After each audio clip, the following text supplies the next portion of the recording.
শিল্পনগরী নদিয়ার কৃষ্ণনগরের কথা মনে আসতেই সর্বাগ্রে মনে আসে মাটির পুতুলের কথা আর সরপুরিয়া এবং জগদ্ধাত্রী পুজো। তো জগদ্ধাত্রী পুজো মানেই কৃষ্ণ নাগরিক বৃন্দের আবেগ শ্রী বুড়িমা।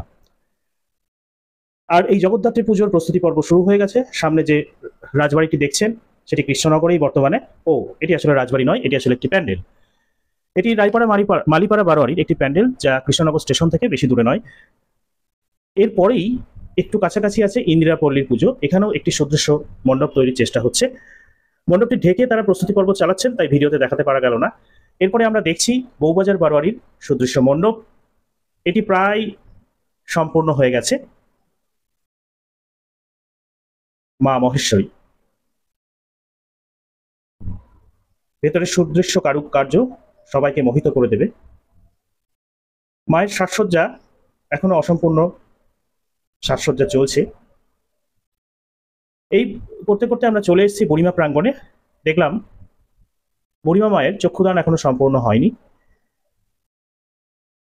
চারপাশে আলোয় মুখরিত হয়ে গেছে। আমাদের প্রাণের আবেগ, আমাদের হৃদয় জুড়ে রয়েছেন বুড়িমা। অনুষ্ঠান চলছে।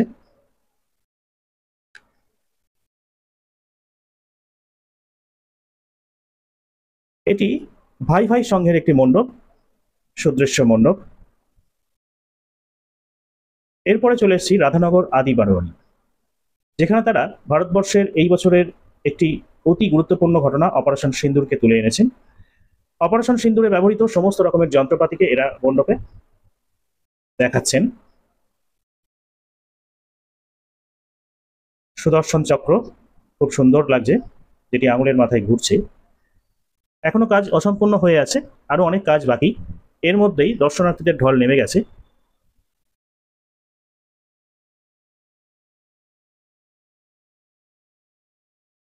সেজে উঠছে কৃষ্ণনগর শহর। ঘূর্ণি স্মৃতিসংঘ, একটি আস্ত সোনার খনিকেই এনারা তুলে এনেছেন, যদিও কাজ এখনো সম্পূর্ণ হয়নি।